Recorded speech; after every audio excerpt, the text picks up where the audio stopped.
비 오는 밤이면 어김없이 그 건물에선 섬뜩한 소리가 울려 퍼진다고 합니다. 그때가 한 2시쯤인데 비가 오는데 찌걱찌걱찌걱 하다가 멈췄다. 찌걱찌걱 또 멈췄다. 찌걱찌걱찌걱 한층 올라오면서 멈추는 게 귀를 대고 듣는 느낌이에요. 누군가 빌라 곳곳을 돌아다니며 다른 사람의 집에서 나는 소리를 엿듣고 있는 것 같답니다. 1시쯤 퇴근하고 들어갔는데 문 앞이랑 1층 그 계단 쪽 파편들이 보여요. 술병 이런 거. 무슨 이유에선지 깨진 술병을 빌라 곳곳에 흩어놓기도 한다는 인물. 출근할 때 항상 그 사람이 하도 욕을 해가지고 그 뭐랄까 뾰족한 게 있는데 그게 무상인지 뭔지 모르겠는데 그걸로 들어와라 이렇게 하니까 근데 무서워서 차를 빼가지고 저쪽 멀리 갔어. 한 번은 이제 퇴근하고 현관번호 누르고 있는데 갑자기 문 확 열리더니 거기서 이만한 스틱이 탁 나와서 나가라 뭐죠 이러고. 뭐 가시라고 손대지 말고 나가시라고 일단 신고는 조만간에 해줄 테니까 나가시라고. 그는 지난해 10월 빌라 공동현관 바로 앞호실로 이사를 온 50대 박 씨였습니다. 일정 시간 되면은 뭐 아령 같은 거를 천장에 집어넣고 벽에 던지거나 누워 있으면은 거의 뭐 지하철이 위에 지나가는 느낌이야. 새벽 5시에 던질 때도 있고 12시에 던질 때도 있고. 남자가 밤낮 없이 층간 소음을 일으킨답니다. 경찰이 출동한 적도 부지기수라는데요. 문제는 경찰 가지고요. 매일 그렇게. 근데 층간소음 신고가 들어왔으니까 그렇게 해야 된다고 하루에 5번 온 적도 있어요. 박 씨가 되레 상일 씨를 층간 소음 가해자로 몰았다는 겁니다.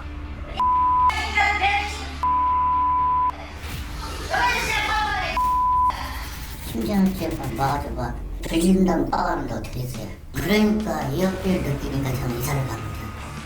결국 상일 씨는 올해 초 이 빌라를 떠나 다른 곳으로 이사를 갔습니다.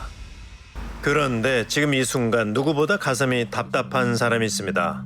빌라의 주인인 수혜 씨인데요. 너무 대책을 하면 감정이 들어오게 생겼어요. 안락한 노후 생활을 꿈꾸며 건물을 지었지만 벌써 몇 달째 문제의 박 씨 때문에 피해가 이만저만이 아니랍니다. 이 사람 때문에 다른 방이 공실인 거예요. 지금 몇 방이나 공실인 거예요? 지금 2방이 공실인 거죠. 자기까지 돈을 안 내니까 저는 3방이 공실인 거나 마찬가지죠. 이웃들을 내쫓다시피 한 박 씨가 벌써 여러 달째 월세도 안 주고 있다는 겁니다. 게다가 부동산에서 이제 소개했잖아요. 그래서 그분이 거기 3층에 올라가서 사진을 찍고 내려오는데 이 사람이 쓰레기를 그 사람들한테 던졌다는 거죠. 아, 새로 들어오실 사람? 네, 근데 그 사람이 그 일을 겪고 가버렸어요. 참다 못한 수혜 씨는 그를 내보내기로 결심했다고 합니다. 하지만 원래 3월 23일까지 비우라고 했었네요. 비율은 여러 번 말했어요. 그리고 이제 계약서에도 2달 연체될 경우에 뭐 짐을 빼도 이의를 제기하지 않는다는 내용도 있고. 급기야 소송까지 하게 된 박 씨와의 악연. 우린 박 씨와 수혜 씨의 임대차 계약을 중개했던 부동산을 찾아 얘기를 들어보기로 했습니다. 맨 처음 봤을 땐 멀쩡했죠.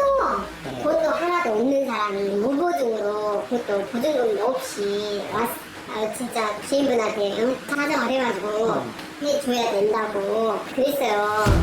박 씨의 딱한 사정에 수혜 씨를 설득해 계약을 성사시켰다는 홍 사장. 황당한 일이 벌어진 건 얼마 뒤였답니다. 입주해서 사는데 갑자기 생뚱맞게 왜 TV는 없냐. 그래 없으니까 이제 없다고 그랬는데 이제 그걸 갖고 이제 신고했더라고요 경찰에다가. 남자는 정말 왜 이러는 걸까요? 오늘만큼은 반드시 박 씨와의 단판을 짓겠다는 수혜 씨가 그 답을 들어보기로 했습니다. 네 집주인입니다. 박 씨는 흔쾌히 문을 열어주는 듯 했습니다. 그런데 신분증이요? 현장 안 보자고. 사진 찍은 걸로 보여드릴게요. 하면 됐습니다. 아가 빨리 남의 집에서 좋은 말 할 때. 집주인은 걸 믿을 수 없다며 신분증을 달라고 목소리를 높이는 박 씨. 임대료는 왜 안 내시는 겁니까? 여기 이거 왜 갖고 주셨어요? 집 비우시라고 놔두는 거잖아요. 그럼 집행하세요. 당신은 뭔데 여기 와서 찾아가고 난리야? 저요? 월세 안 내는데 뉴스에 나올리니까. 술병 깨고 이거 쿵쿵거리는 건 왜 그러시는 거예요? 해결사야 보자. 나가라고. 적반하장도 이런 적반하장이 없습니다. 자기 지금 상황에 대해서 전혀 뭐 인지가 안 돼 있는 것 같고 갈 때까지 가라는데 알고 얘기하는 건지 잘 모르겠네요. 그야말로 남의 집을 무단 점거하고 있으면서도 너무도 당당한 박 씨. 이웃들의 얘기를 들어봐야겠습니다. 소문나서 그러니까 일부러 그런 건지. 제가 혹시 선생님은 스님이세요? 조직 생활 하시는 분이세요? 나 건달이에요. 이 울산에 들어왔어요. 지방에서 급하게 왔고 지난해 10월 380여 킬로미터 떨어진 곳에서 혈혈단신으로 이사를 왔다는 남자.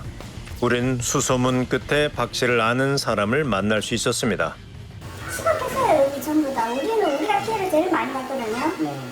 그 이유도 없이 왜 있잖아. 밤에 한 번씩 쫙 때리는 거. 그 우리가 녹음을 다 했어요.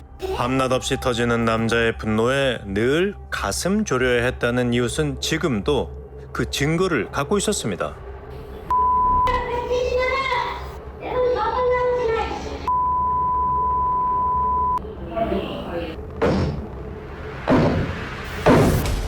그는 정말 왜 이런 행동을 반복하는 걸까? 우린 박 씨를 직접 만나 자세한 얘기를 나눠보기로 했습니다. 계세요. SBS 오현주 PD입니다. 어제 만나 뵀다. 안녕하세요. 잠시 얘기 좀 가능하세요? 선물 읽어도 괜찮죠? 뭐 하고 계셨어요? 식사. 아니 뭐 상관없습니다. 박 씨는 우리를 반갑게 맞아줬는데요. 일단 저 명함만가. 사람들이 뭐 많이 이사 가시고 여기 살기 너무 힘들다. 그분들이 어떻게 얘기를 하던가요? 당신들 제보해 놓은 걸 여기 거주도 하는 놈 아닙니다. 여기 사는 놈 한 놈도 없습니다. 여기 많이 살고 계시던데. 근데 그 조사하는 분도 아니고 취재도 아닌 것 같은데. 저요? 저는 취재. 어이 뭐야 너 나가시라고. 이유 알기 힘들까요? 이 양반이 정신이 좀 이상하나? 저요? 내가 당신한테 왜 이유를 설명해야 되노? 분명 동의를 얻은 취재였음에도 돌연 화를 내더니 기어코 우리를 내쫓은 박 씨. 얼마 뒤 그는 궁금한 이야기와의 사무실로 전화를 걸어왔는데요. 네, 여기 오현두라는 분 계시죠? 교양국에. 아무래도 PD의 정체가 수상하답니다. 그는 이 취재가 왜 시작된 건지도 알 것 같다고 했는데요. 제보한 놈이 어떤 놈인지 알아요. 이 집에 있는 놈도 지하고 같은 놈이고 옆에 있는 놈도 내 아버지 흉내내고 있잖아. 10년 동안 있죠. 경찰과 공권력으로부터 미행 사찰, 그들과 공무원 를 지금 여기 다 따라와서 작업하고 있잖아요. 이게 다 무슨 얘기일까요? 모든 게 자신을 괴롭히는 이웃의 계략이란 겁니다. 지금 10개월째 피해로 90앞을 신고했습니다. 이게 뭐 한 번 두 번이 아니고 여기 온갖 잡놈들 개개 끌고 왔다 갔다 끌어가고 몇 때리고 잠을 제대로 3시간 이상 깊게 잡은 적이 없습니다. 아시겠는겨?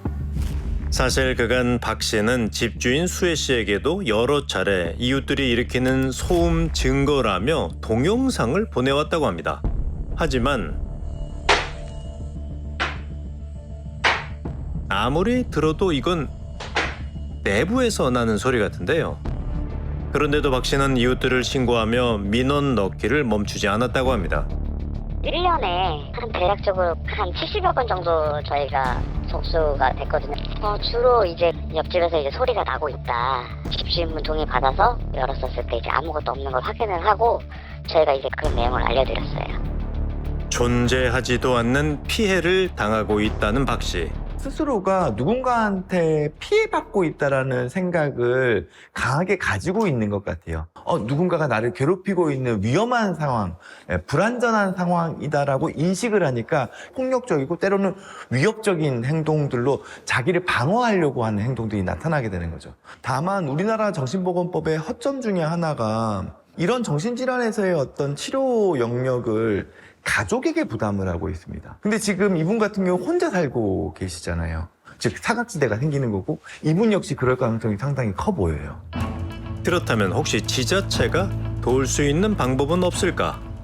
그거는 우리 사회복지 쪽에서 우리 정신센터로 토스를 해주면 먼저 이제 동해에 전화해서 이 사람 인적사항 파악해갖고 동의하에 정신과 약에 행정입원을 시킬 수 있게끔 저희가 한번 독려를 해보고 저희가 빨리 최대한 소식을 드릴게요.